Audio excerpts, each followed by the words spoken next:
Presiden Zelensky klaim Ukraina kehilangan 60 hingga 100 tentara setiap hari.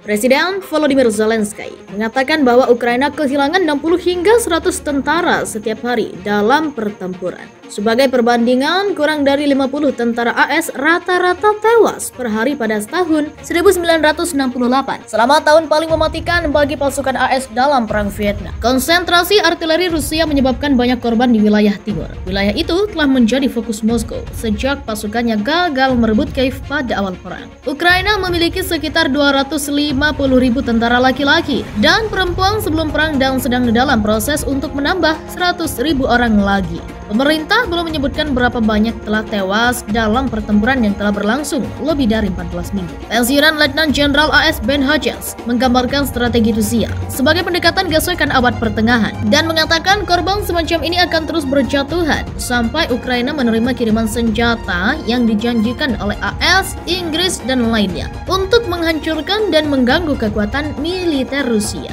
Perang di timur Ukraina makin sengit. Zelensky ngaku kehilangan 600 hingga 100 tentara per hari. Situasinya di timur sangat sulit. Kami kehilangan 60 hingga 100 tentara setiap hari. Sekitar 500 orang terluka dalam pertempuran, kata Zelensky dalam wawancara yang disiarkan Newsmax pada Selasa 31 Mei. Seperti dikutip CNN International. Dalam kesempatan tersebut, Zelensky juga menginformasikan pengiriman biji-bijian dari negaranya diblokir oleh Rusia di Laut Hitam. Ada 22,5 juta ton biji-bijian yang diblokir Rusia, kata Zelensky. Untuk membuka blokade wilayah ini, Zelensky mengatakan pihaknya perlu berjuang maksimal. Perlu senjata dengan jangkauan efektif sejauh 120 hingga 140 km. Kadar catatan, Presiden Amerika Serikat Joe Biden telah mengumumkan rencana pengiriman sistem roket baru ke Ukraina Selasa 31 Mei. Sistem roket ini disebut memiliki kemampuan untuk meluncurkan roket sejauh 80 km, jauh lebih sedikit dari persenjataan jarak jauh yang diminta Zelensky, namun jauh lebih besar dari senjata apapun yang telah dimiliki Ukraina hingga saat ini. Zelensky menekankan roket tersebut akan digunakan di Ukraina, bukan di tanah Rusia. Ya, saya tahu beberapa orang di Amerika Serikat atau orang-orang di Gedung Putih menduga kami akan menggunakannya untuk menyerang Rusia. Tolong dengar ini, kami tidak berencana menyerang Rusia. Kami tidak tertarik pada Federasi Rusia. Kami tidak berperang di wilayah mereka, lapar Zelensky. Kami berperang di wilayah sendiri. Mereka yang datang ke Ukraina, kami justru ingin membuka blokir di tempat kami sendiri. Untuk itu, kami membutuhkan amunisi yang bisa menjangkau jarak 100 km, pungkasnya. Wali kota Severodonetsk klaim 1.500 warga tewas dan sebagian wilayah telah jatuh ke tangan Rusia. Invasi Rusia ke Ukraina terus memanas hingga hari Selasa 31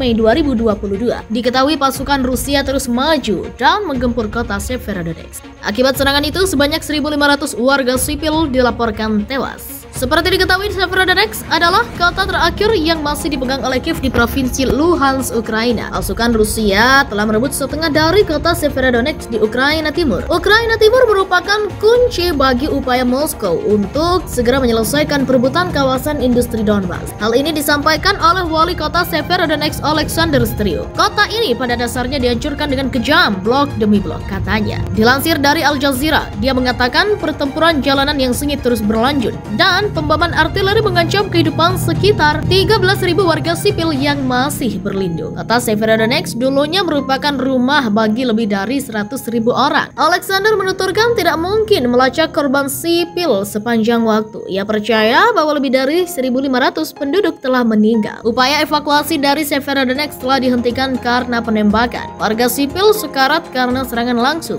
dari luka pecahan dan di bawah puing-puing bangunan yang hancur. Karena sebagian besar penduduk bersembunyi di ruang bawah tanah dan tempat penampungan, kata Striuk.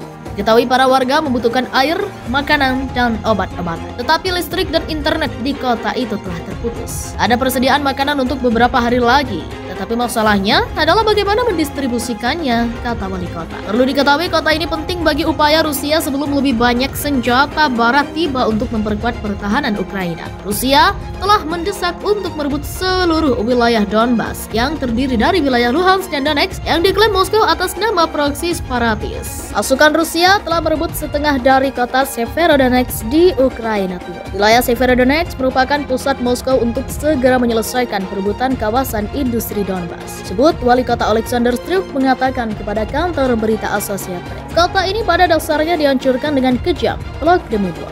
Katanya pada AP News, dilansir Al Jazeera Selasa 31 Mei. Dia menuturkan pertempuran berlangsung sengit di jalan terus berlanjut dan pemboman artileri mengancam kehidupan sekitar 13.000 warga sipil yang masih berlindung di Severodonetsk. Kota tersebut dulu merupakan rumah bagi lebih dari 100.000 orang. Tidak mungkin untuk melacak korban sipil di tengah penembakan sepanjang waktu, kata wali kota. Dia percaya bahwa lebih dari 1.500 penduduk telah meninggal karena berbagai sebab sejak Rusia menginvasi Ukraina pada akhir Februari. Upaya evakuasi dari Severodonetsk telah dihentikan karena penembakan. Warga sipil sekarat karena serangan langsung dari luka pecahan dan di bawah puing-puing bangunan yang hancur. Karena sebagian besar penduduk bersembunyi di ruang bawah tanah dan tempat penampungan, kata Striuk. Listrik ke kota telah terputus dan orang-orang membutuhkan air, makanan, dan obat-obatan. Ada persediaan makanan untuk beberapa hari lagi, tetapi masalahnya adalah bagaimana mendistribusikannya, ungkapnya. Pasukan Rusia kuasai sepertiga kota seorang pemimpin separatis yang didukung Moskow, yang dikutip dalam laporan kantor berita TASS. Mengatakan pasukan Rusia telah menguasai sekitar sepertiga kota, tetapi mereka tidak maju secepat yang diharapkan pada Selasa 31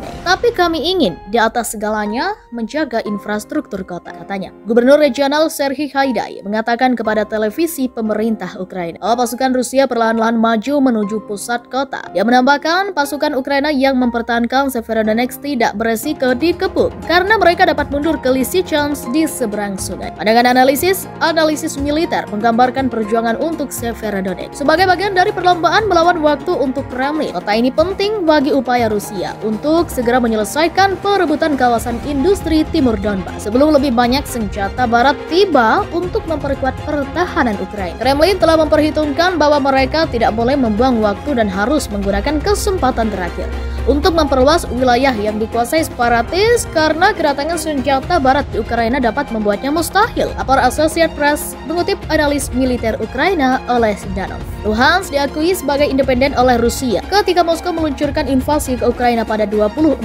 Februari. Meskipun Kiev dan sekutu baratnya menganggapnya sebagai bagian dari Ukraina, Rusia telah mendesak untuk merebut seluruh wilayah Donbas yang terdiri dari wilayah Luhansk dan Donetsk yang diklaim Moskow atas nama proksi separatis. Jurnalis Prancis meninggal terkena pecahan peluru. Seorang jurnalis Prancis berusia 32 tahun, Frédéric Leclerc-Imhoff, meninggal pada Senin 30 Mei di dekat Severodonetsk. Dikutip The Guardian, dia terkena pecahan peluru dari penembakan saat meliput evakuasi Ukraina. Menurut majikannya, penyiar Prancis BFM TV, Presiden Ukraina Volodymyr Zelensky mengatakan Leclerc-Imhoff adalah pekerja media ke-32 yang tewas di Ukraina sejak invasi Rusia.